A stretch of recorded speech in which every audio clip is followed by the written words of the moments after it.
what did you think about the Crowbar character? Did Kevin bring you in as Crowbar, or where did that kind of whole thing come out? I was doing the Devon Storm neon green thing first. I came into Nitro. I did a few Saturday night shows. I was still full-time in physical therapy school. Then I went to ECW for about a year. And then after that, I was back and forth doing light heavyweight stuff for WWE. I was part of the first light heavyweight tournament, wrestling Taka Michinoku in the first round. And that was kind of a nightly thing where Cornette would bring me in, nightly shows, Shotgun Saturday night. For all intents and purposes, enhancement, but they always gave me stuff, made me look strong, made me do, really good stuff. Then I graduated school. I worked full-time for a year in a hospital.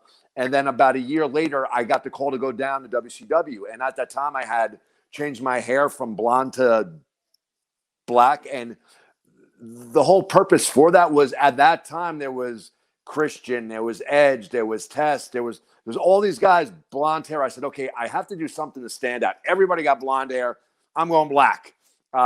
So I did that. I grew a goatee. I went down to WCW. I was at the power plant.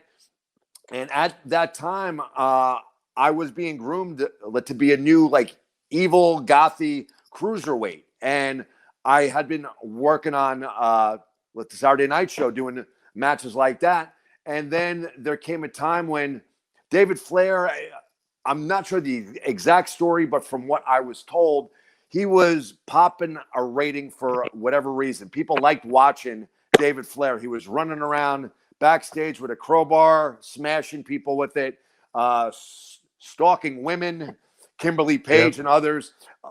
But although he's getting a rating, the whole thing is David really couldn't wrestle all that well. So they came up with an idea to have him be in a tag team, and yada, yada, yada.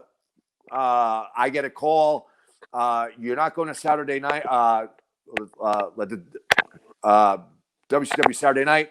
You're going to go to Salisbury, Maryland for Nitro. We're going to tape this video of you.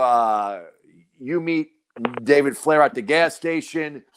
He's being chased down by Vampiro and the Misfits. You run them off. He asks you what your name is. You say Crowbar. He's whacking people with a crowbar, so that's the instant connection. You both get this maniacal laugh going, and you're off and running. Now you're this new pairing. And the following week, they had this kind of a lethal lottery tag team tournament, and we won the tag straps. It was mind-blowing. I tell everybody else, I always took the Bill DeMott, and I got there that night. I go, Bill, they got me getting a tag strap. He goes, shh, stop. Don't put it over. Stop. You're going to look unperfect. Don't put it over. I know you're excited, but don't put it over. How the hell can I not be excited? So I held in my enthusiasm. Inside, I'm busting. And David Flair and I win the tag titles that night. It was crazy. With help from Arn Anderson, which another total mark-out moment, That was great. Yep. And it's like one of those things where David can't really work, but you're a good worker. So they got it right. I mean, they got to put you guys together because he's got some weaknesses that you can kind of cover up, I guess, right? Yeah. And truth be told, I was having a great time doing the cruiserweight thing. I love that style. I love doing what I was doing there, this gothy, evil Devon Storm. But this granted me a character, on one of the two main shows, an actual character that I was able to explore, being a nut and having fun. And I had the opportunity to wrestle a lot because David would get in and out just enough to do something. But at the same time, we protected him. And it was just a great and fun opportunity. It was a great time. And David, super nice guy. Daphne, great gal, and we were three kids just having a great time. It was a lot of fun. Kevin, were you booking, or was that Russo booking that? I had just stepped down, and Russo had taken over. But later on, when he was working with the Wall, I was booking that then. And even when Vince brought me in, I always pick Kevin's brain because, as I said before, going way back when, and the opportunity you have to sit under the Kevin Sullivan learning tree, you do it. And I always picked his brain for advice and stuff like that. It was Kevin's idea to do the Gordon Soley impression on the commentators. It was Kevin's idea, taking the 3 bumps before the match to act like a total nut, and all these things worked. They were great.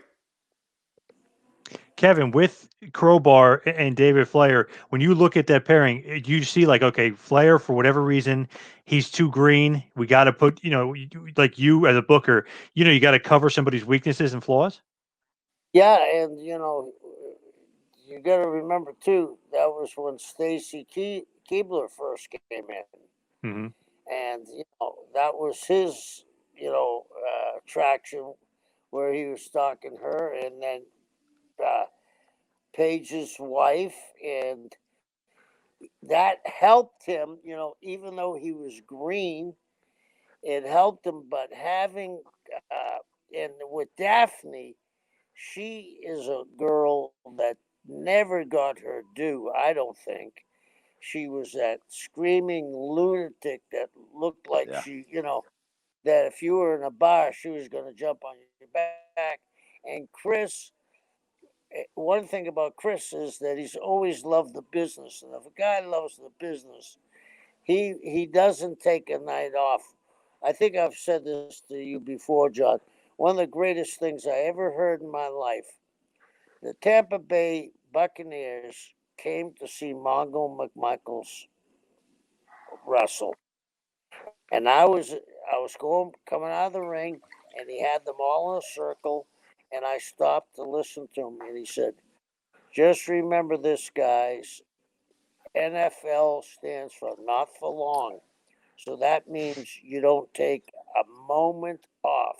You don't take one play off. You play at 110% because it's going to be over quick. So you want to enjoy every second you can."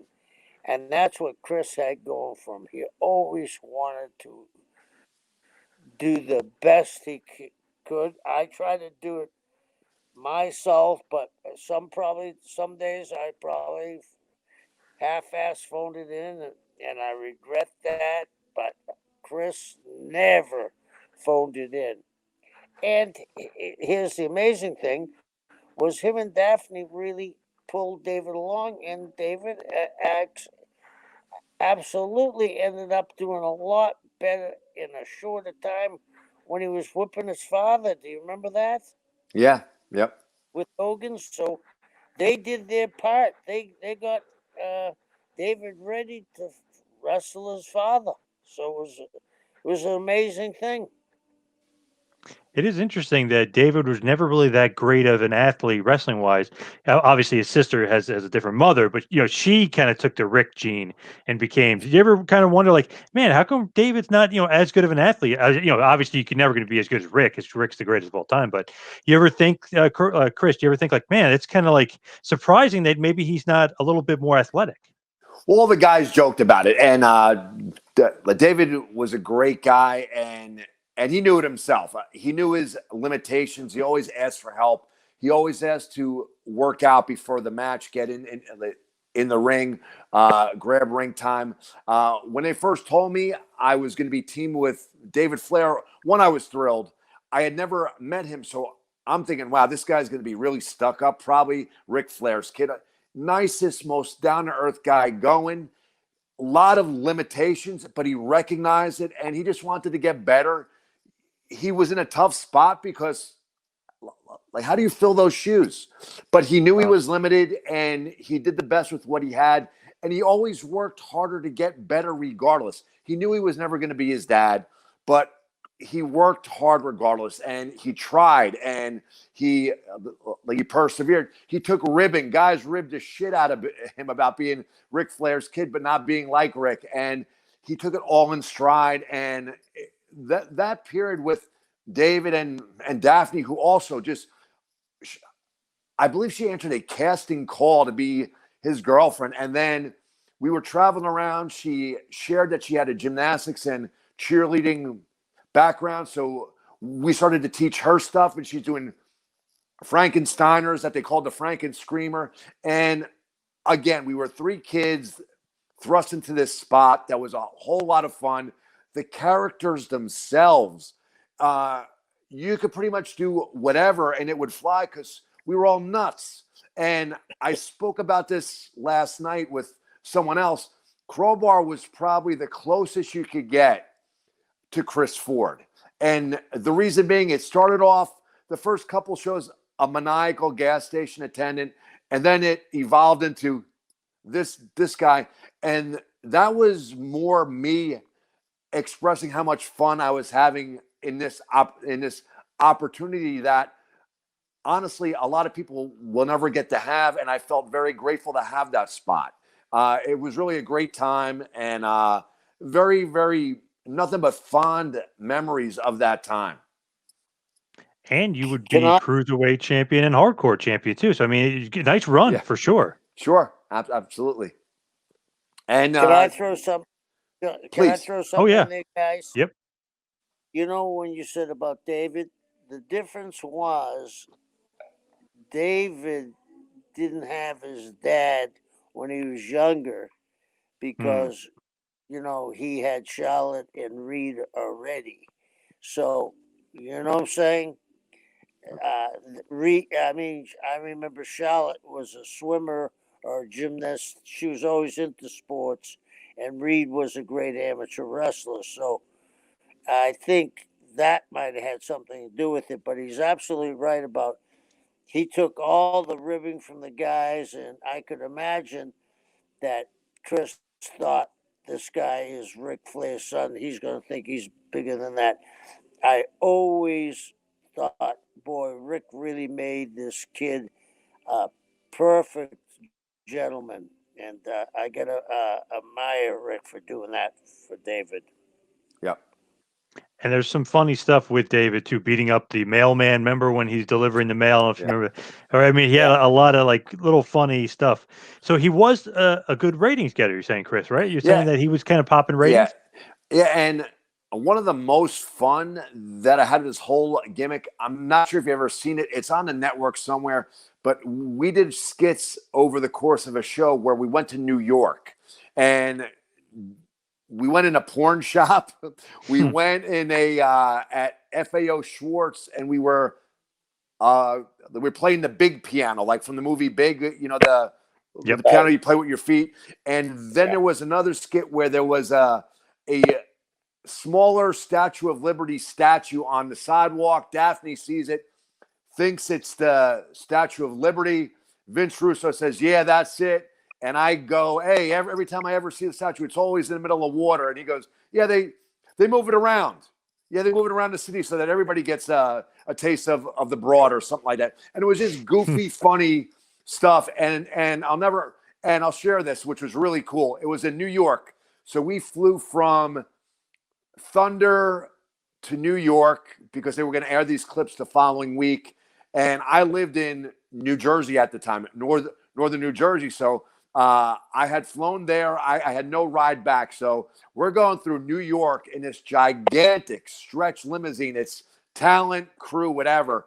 And this is, I mean, the biggest limousine I've ever seen. So I have no itinerary to get home. I'm in New York City. So they go, yeah, bring him home. So I get to drive home and in this gigantic stretch limo. And so I'm looking like king shit here. It's not that I've never been in a limousine before, but this thing was like half a block long. And I'll just never forget that because everybody was coming to the doors, looking out, looking through the windows. Who's getting out of this car? Yeah, it was me. It was just really, really, really cool. Really well done stuff, though. Fun stuff. Yes, a lot of fun.